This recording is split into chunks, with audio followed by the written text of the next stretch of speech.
ನನ್ನೊಂದು ಆಸೆ ಏನಪ್ಪಾ ಅಂದ್ರ ಕರ್ನಾಡು ಇರೋವರೆಗೂ 100 ಅಲ್ಲ 1000 ಜನ್ಮ ಮತ್ತೆ ನಾನು ಕನ್ನಡ ನಾಡಲ್ಲೇ ಕನ್ನಡ ಮಣ್ಣಲ್ಲೇ ಹುಟ್ಟಬೇಕು, ನಿಮ್ಮ ಪ್ರೀತಿ ಋಣ ತೀರಿಸಬೇಕು ಅಂತ ತಾಯಿ ಭುವನೇಶ್ವರಿ ಹತ್ರ ಪ್ರಾರ್ಥನೆ ಮಾಡ್ತೀನಿ. ಇನ್ನೊಂದೇನಪ್ಪಾ ಅಂದ್ರೆ, ನಮಸ್ಕಾರ, ನಾನು ಎನ್ ಸುರೇಶ್, ಕರ್ನಾಟಕ ಚಲನಚಿತ್ರ ವಾಣಿಜ್ಯ ಮಂಡಳಿ ಅಧ್ಯಕ್ಷರು. ಶಂಕರ್ನಾಗ್ ಬಗ್ಗೆ ಕನ್ನಡ ಪರ ಸಂಘಟನೆ ಕೂಡ ಒಂದು ಮನವಿ ಕೊಟ್ಟರು. ಬಹಳ ಅರ್ಥಪೂರ್ಣವಾದ ಮನವಿ ಅದು.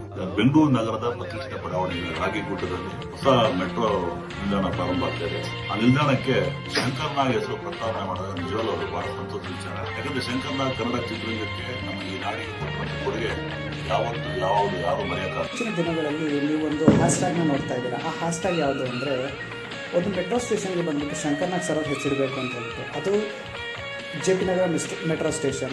ಸೊ ಅವ್ರ ಹೆಸರೇ ಪರ್ಟಿಕ್ಯುಲರ್ ಆಗಿ ಏನಕ್ಕೆ ಇಡಬೇಕು, ಶಂಕರ್ನಾಗ್ ಸರ್ ಅವ್ರಿಗೆ ಆಗಿನ ಕಾಲದಲ್ಲೇ ಅವರಿಗೆ ನಮ್ಮ ಬೆಂಗಳೂರಲ್ಲಿ ಅದು ಅಂಡರ್ ಪಾಸ್ ಮೆಟ್ರೋ ಮಾಡಬೇಕು ಅಂತ ಹೇಳ್ಬಿಟ್ಟು ಆಗಿನ ಕಾಲದಲ್ಲೇ ಅವ್ರ ಯೋಚನೆ ಇತ್ತು.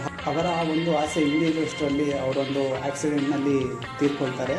ಅದು ನಮ್ಮ ಹೊಸದಾಗಿ ಆ ಒಂದು ರಾಗಿಗುಡ್ಡ ಏನು ರೈಲ್ವೆ ನಿಲ್ದಾಣ ಇದೆಯೋ ಅದಕ್ಕೆ ಶಂಕರ್ನಾಗ್ ಅವರ ಹೆಸರನ್ನ ಇಡೋದು ಸೂಕ್ತ ಅಂತ ಹೇಳಿ ಸರ್ಕಾರ ಗಮನಕ್ಕೂ ತರ್ತೀವಿ. ಮತ್ತು ಏನು ಈ ಮೆಟ್ರೋ ಅಧಿಕಾರಿಗಳಿರಲ್ಲ ಅವ್ರ ಗಮನಕ್ಕೂ ತರುವಂತ ಕೆಲಸ ಖಂಡಿತ ನಾವು ಮಾಡ್ತೀವಿ. ಅಲ್ಲೇ ಹತ್ತಿರದಲ್ಲಿ ರಂಗಶಂಕರ ಇದೆ, ಅದಕ್ಕೆ ಅದನ್ನು ಶಂಕರ್ನಾಗ್ ಮೆಟ್ರೋ ನಿಲ್ದಾಣ ಎಂದು ಹೆಸರಿಡುವುದು ಸೂಕ್ತ.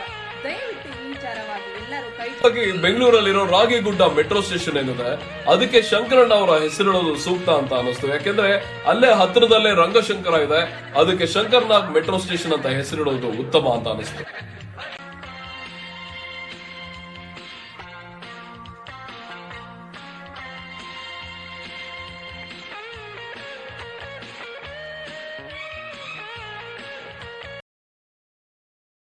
ಅಯ್ಯಯ್ಯೋ, ಕಾರ್ಯಕ್ರಮ ಮುಗಿಯೋ ಸಮಯ ಹತ್ರ ಬರ್ತಾ ಇದೆ ಅಲ್ಲ, ಸಮಯ ಇಷ್ಟು ಬೇಗ ಕಳೆದೋಯ್ತಲ್ಲ ಅಂತ ದುಃಖನೂ ಆಗ್ತಾ ಇದೆ.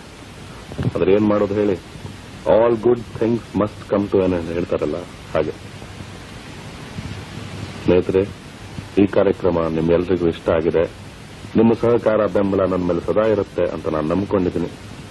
ಅಂದ್ರೆ ನಾನು ಹೇಗೆ ಇದ್ರು, ಅಂದ್ರೆ ಕೋಪ, ತಾಪ, ಪ್ರೇಮ, ಈಗು ಎಲ್ಲ ಇದೆ ನನ್ನಲ್ಲಿ. ಆದ್ರೆ ದಯವಿಟ್ಟು ನನ್ನನ್ನು ಸ್ವೀಕರಿಸಿ, ಯಾಕಂದ್ರೆ ಬೇರೆ ದಾರಿನೇ ಇಲ್ಲ. ನಮಸ್ಕಾರ.